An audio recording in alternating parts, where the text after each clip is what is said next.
Hey there, welcome back friends. In this video we will quickly try to understand how to create a very simple dynamic web project. Now as of now there is nothing to do with Spring, and we will try to understand how exactly we can create a typical web application and what are the components, and then later down the line we will try to use the knowledge. We will try to extract the components and try to implement the components using Spring 5. So things are interesting. Definitely in our last video we have seen that how to enable the dynamic web project in STS. So let us create a dynamic web project. Let me expand this. As of now we won't make use of Maven. We will simply make use of a typical dynamic web project. So in here, if I show you inside the option of a web, here we have this option of a dynamic web project. Let me create one, and we will give the name as simple dynamic web project. Pretty standard. Let me click on finish. Alright, so now we have this dynamic web project. Cool enough. Inside this web content folder, we can add the view files. For example, if I show you, if I quickly create a index.jsp file, let me again click on other and let me create a JSP file, and let me give the name as index.jsp. Then here we are creating a simple JSP file, right? So it could be like welcome, and the text could be hello world. Good enough. And if I run this application, we would be able to run this application on the web server directly, and we will be able to get a output. As of now it is not showing up the index.jsp file, and it should have. Let me check. Alright, so here is the mistake. The index.jsp file is created inside the webinf folder. It should be inside the web content folder. Now let me refresh, and here is the output. Index.jsp is the default name of a view file or a welcome file. So this is nice. This is standard stuff, and this is nothing to do with Spring. This is JSP stuff. Alright, now let us check a couple of more things. Alright, here we have the src folder, and inside this src folder let us quickly create a new class. Pardon me, let us quickly create a new servlet. So in here we would be creating a new servlet. Let me expand this. Here is the option of servlet. Let me click on next. The package would be org.steadyz as usual. Here we go. Class name would be, for example, controller.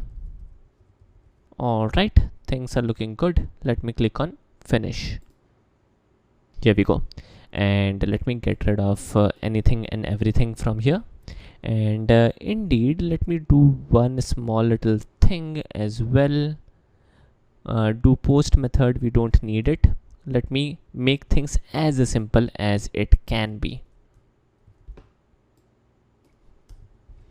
Alright, so this is the standard stuff where we have this controller web servlet. Now what happens is, for example, we wish to hit this particular part of the application. We can indeed. So if I run this application on the web server, let me restart the web server real quick. We have the welcome file, and if we wish to check the servlet, again it is there. So even the servlet is working properly. Now let me do a small little thing. Let me convert this web servlet as the main controller. So everything would be controlled by this servlet now. Let me again rerun this application. And yes, we need to also get rid of this index.jsp page as of now. Let me delete it. And now let us retry.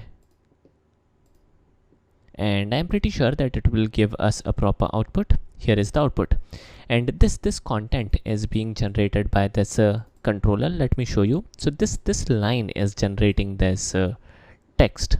Alright, so let me close all of these pages which we don't need. Now friends, let us understand how it is working. So whenever we are receiving a request, all the requests will be handled by this controller. So this controller is the main servlet which will handle, and by default the servlet is this class which extends this HTTP servlet class. Now later down the line we will try to understand how to overwrite this default configuration, which we will cover later down the line, but as of now we have a controller. Now let us try to understand the view file and how we can categorize things into 3 categories. Now friends, what we are doing in here, we are doing nothing but printing stuff directly from this line, directly from this doGet method on this web page. This is not cool. Let me refresh this web page. Here is the content. Alright, so this is nice, this is cool. But now we want a view file, a file which will contain the view related stuff only. So in programming and especially in web development, we keep the view files different, we keep the controller file different, and we also keep the model different. So in here, let me get rid of this and we will forward the request, and before that we need to also create a view file. So inside this web content, again we would be creating a new JSP file. Let me show you JSP file, and we will give the name as view.jsp. Let me click on finish. As of now we will give the text as I am view file. Let me save the changes.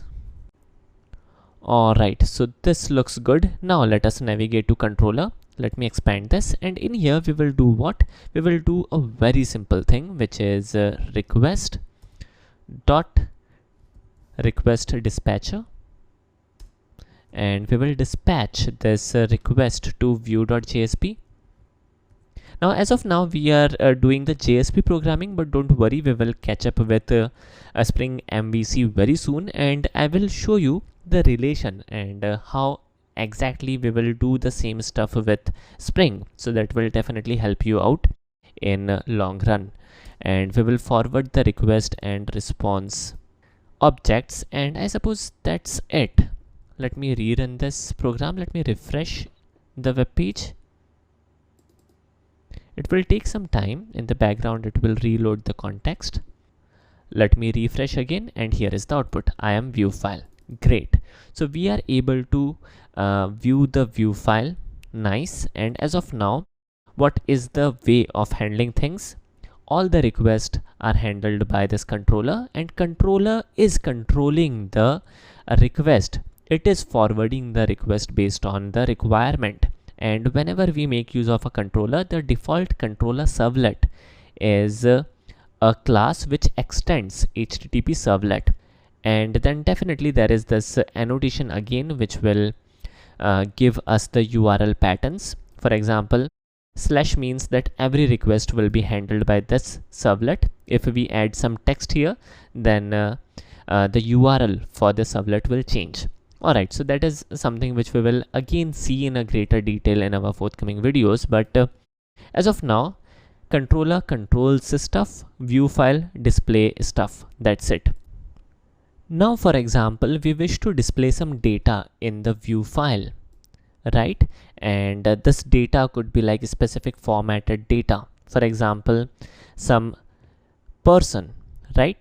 And we have a class by the name of person, where there are like couple of properties of that person. For example, the name of the person, the age of the person, right?